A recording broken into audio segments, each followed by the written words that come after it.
ኤልያስ አበደ እያልከኝ ነው? ኤልያስ አበደ? እኔ ማመናችን ተረጋጊ። የኖላዊ ድራማ በክፍል 144 እነሆ አቶ መስፍኔ ከሜላት ጋራ ባለመስማማቱ መስማማት ብቻም አይደለም ኃይለኝነቷ ወይዘሮ ሜላት ብሶባታል ማለት ነው።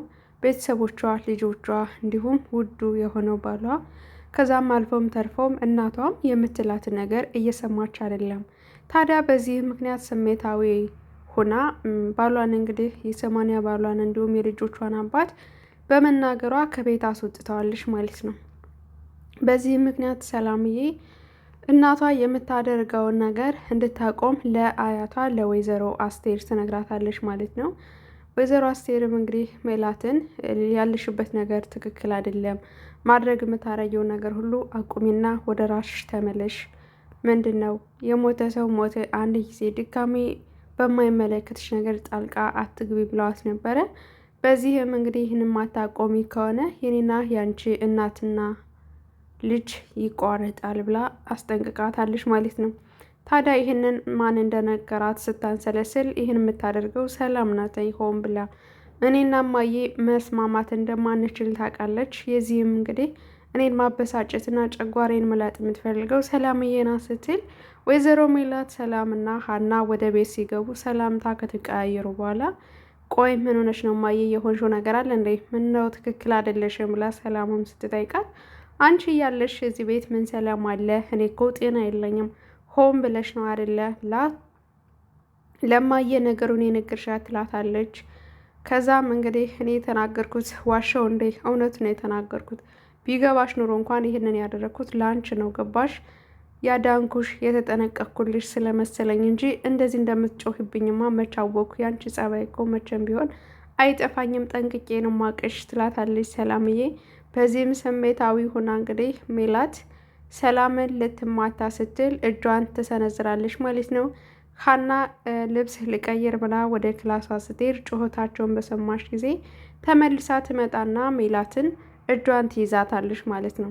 በእኛ ይሄን የቀረሽ ያንቺ ጥፊና ዱሊ ለምጃዋለሁኝ። ስለዚህ ደግሞ ያደረኩት ነገር ሁሉ ምንም አይቆጨኝም ገባሽ ብላ እናቷን አንጓጣ ትሄዳለች ማለት ነው። ሰላምም ኃይለኝነቷ ልክ እንደ እናቷ ናት ማለት ነው። ወይዘሮ ሜላትም ልክ እንደ እናቷ አሁንም እንደ አስቴር እኔ ያልኩት ብቻ ይሆን፣ እኔ ብቻ ነኝ ትክክል፣ እኔ ጠንካራ ነኝ፣ ማንም አይበግረኝም፣ ማንንም አልሰማም፣ ሁሉም ነገር በእኔ በቁጥጥር ስር ነውና አሸንፋለሁ ብለው የሚተማመኑ በራሳቸው ድንቅ የሆነ ማንነት ያላቸው ቤተሰቦች ናቸው ማለት ነው። ታዲያ ሀና በመሀሉና ግራ በመጋባት ሰላምዬን ካረጋጋች በኋላ እናቷን ወስዳ ታናግራታለች። ቁጭ አድርጋ ክላሷ ማለት ነው። ይኸውልሽ አባታችሁ ወጥቷለኝ፣ እኔም አፌ አያርፍም። ምናልባት እኮ ለራሱ ካስቦ ጊዜ ሰጥቼው ይመልሳል ብዬ እየጠበኩት ነው። አሁን ደግሞ ይቺ ሰላም እኔና እማዬ መቼም ቢሆን መስማማት እንደማንችል እያወቅሽ ይህን ነገር ሄዳ መናገሯ ትክክል ነው ወይ ብላ ለሀና ትናገራለች ማለት ነው። ሀናም እንግዲህ እናቷ እያደረገች ያለችውን ነገር ለትንሽ ጊዜ ጋፕ እስከሚል ድረስ እስከሚርሳ ድረስ ችላ ብላ ራሷ እንድትጠብቅና ራሷ እንድትንከባከብ ማስጠንቀቂያ ትሰጣታለች ማለት ነው። ይሄም መቼም ቢሆን አላድርገውም፣ እኔ እኮ ማንንም አልፈራም፣ ማንንም አልሰማም፣ የራሳቸው ጉዳይ ብላ እናቷንና ልጆቿን ንቃ እንግዲህ በራሷ ዓለም ለመኖር ትወስናለች ማለት ነው። ይህን ጊዜ ሀና ታዲያ እናቷን ስሜትሽን አይነው እረዳሻለሁ፣ ነገር ግን ደግሞ አያቴ ምናልባት ይህን ነገር ማታቆሚ ከሆነ ድጋሜ የእናትና የልጅ ነገር ያበቃለታል ብላ ሰምቻለሁ ስትላት፣ እማዬ ሁልጊዜም እንደፎከረች ነው፣ ምንም አታመጣም፣ አሁን ተመልሳ ትታርቃለች ስትላት፣ አይ እማዬ በአሁን ሰዓት እንኳን እንደዚህ አይመስለኝም፣ ምክንያቱም የሚወዱትን ሰው ሁሌም ቢሆን ምንም እንዲሆንበት አይፈልግም፣ ሲወዱ ጥግ ድረስ ነው። በዛ ላይ ደግሞ የምንወደውን ሰው አንዴ ስናጣቸው ወይም ከጠላናቸው መቼም ቢሆን አንመለስም። ስለዚህ ቆም ብለሽ እንድታስቢበት ብላ እናቷን ታረጋጋታለች ማለት ነው። በሌላ መንገድ ወደ ኖላዊ ቤት ስንመጣ እንግዲህ አባባ ኖላዊ ከሚስቱ ጋር አሸሸ እያሉ ፍቅር በፍቅር ሆነው እንግዲህ እናያቸዋለን። ታዲያ ፍርኖስም እንግዲህ አቶ ኖላዊን ሽማግሌ ልከሃል አይደለ? ስለዚህ ዛሬ እንኳን አብሬህ ልደር ብላ ትጠይቀዋለች። አባባ አዶናይም ያለ ሰርግ አብረን አናድርም ይላታለኝ። ምናልባት ለአክስቴ ደውዬ ከእሷ ጋር እንዳለሁ እንድትናገርልኝ አድርጋለሁ። ቤተሰቦችም አይቆጡኝም። ሽምግልና እኮ ተልኳለኝ እዚህ በኋላ ምን ቀረ ብላ እንግዲህ ፍቅራቸውን እያጧጧፉ ጠዋትም ተነስተው ቁርሳቸውን ላጥ እያደረጉ አባባ ኖላዊ አብረው እንደማይሆኑና ጊዜ ትንሽ እንደሚያስፈልገው ይነግራታል ለፍርኑስ ማለት ነው። ምክንያቱም ስትጠይቀው ምክንያቱም ሀንዬ ትክክል አይደለችም፣ ወጣት ናት፣ ብዙ ሀሳቦች አሉባት። ምክንያቱም እኔ ከአንቺ ጋር ከሆንኩኝ ሀሳቧን እንኳን መጋራት አልችልም። ሩጣ የምትመጣው ወደ እኔ ነው። ያኔ ደግሞ ቅር ትሰኝበኛለች። ሌላው ቢቀር ደግሞ እሷ እንደ ሌሎቹ ሰው ሳትሆን ትሸማቀቅብኛለች። ስለዚህ ሀንዬን እባክሽን ይላታል ማለት ነው። ያው ፍርኖትን ምንም አማራጭ የላትም። እሺ ሀና ማለት ያው ከእሷ ልብለጥ ባልልም ነገር ግን እረዳሃለሁ ስትለው አባባ ኖላዊም እጅግ በጣም ደስ ብሎት ይህንን ማንነትሽንና ይህንን የምትረጅኝን ነገር ነው አጥብቄ የምወድልሽ ብሎ ይስማታል ማለት ነው። ከዛም እንግዲህ ቁርሳቸውን እየበሉ የት ነህ ውሎ ምናምን ከተባባሉ በኋላ አባባ ኖላዊ ወደ ልጆቹ ወደና አሴር አብሮ እንደሚውልና ቤቱ እንደሰለቸው በሚያወሩበት ሰዓት እየተጎራረሱን ቁርሳቸውም እያጣጧፉ ሀና ሆይ ትደርሳለች ማለት ነው። ሀናም እንግዲህ ሲበሉ አድርሰኝ ነውና ወደ ማዕዱ እንድትጋበዝ ትደረጋለች ማለት ነው። እሷም እሺ ብላ በጧቱ ለአባቷ ቁርስ ለመስራትና አብራ ለመብላት ነበረ። ነገር ግን ያላሰበችው ሆኖ አግኝተዋለች ማለት ነው። በዚህም እንግዲህ እሰራለሁ ብላ የነበረችዋ እጇን ታጥባ ወደ ማዕዱ ስትቀርብ አቶ ኖላዊ ብሉ የተባረከ ይሆንላችሁ መሄዴ ነው ብሎ ጥሏቸው ይሄዳልኝ። ቆይ እኔ እኮ ፈርቼሽ እንጂ ኖላዊ አብረን እንሆን ስለኮ ሀናን እንዴት ብዬ አለኝ ብላ ፌርኖስ እንደ ጓደኛም እንደ እህት መሆንሻለሁ ምንም እንኳን እናትሽ በሆንም ወልጄ ግን ላደርስሽ ባለመቻሌ ትላትና የክብር ትህትናዋን ትለግሳታለች ማለት ነው። ሀንዬም አይ እኔ ምንም አልሆንኩም፣ ቆይ ግን ታዲያ እኔም ፈርችሽ ነው እንጂ እኮ ትላትና ሚስጥራቸውን ያወራሉ ማለት ነው።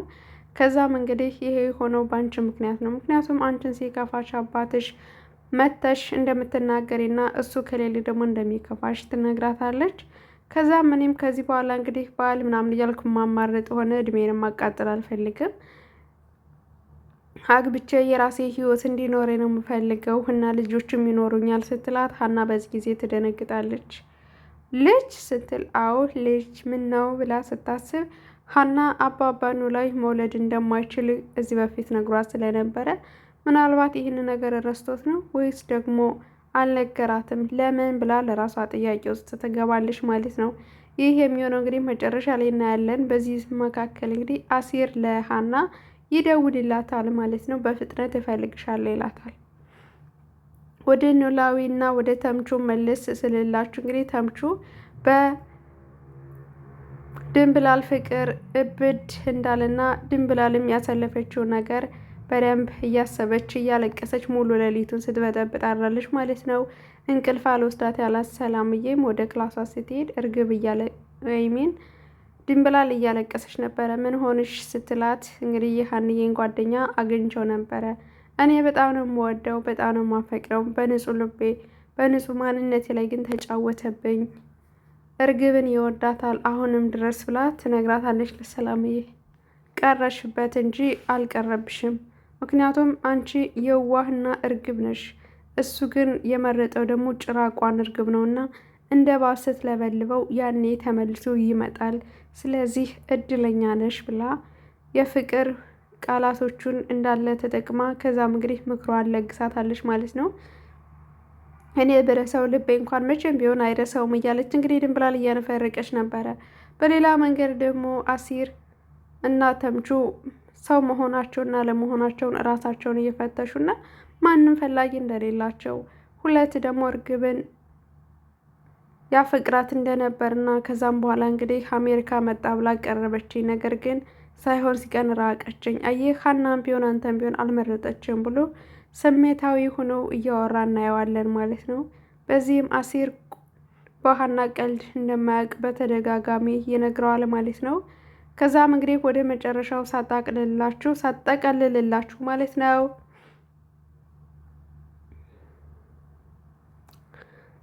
ምናሴ ስለ አባቱ እያሰበ ነበረ። አቶ መስፍኔ ድጋሜ ወደ ቤት እንደማይመለስና ማሰብና መጨነቅ እንደሌለበት ልጆቹ ትልልቅ እንደሆኑና ሁሌም ቢሆን በሱ እንደሚተማመን ይነግረዋል። ይህንንም ለሰላምዬ ነግራታለኝ።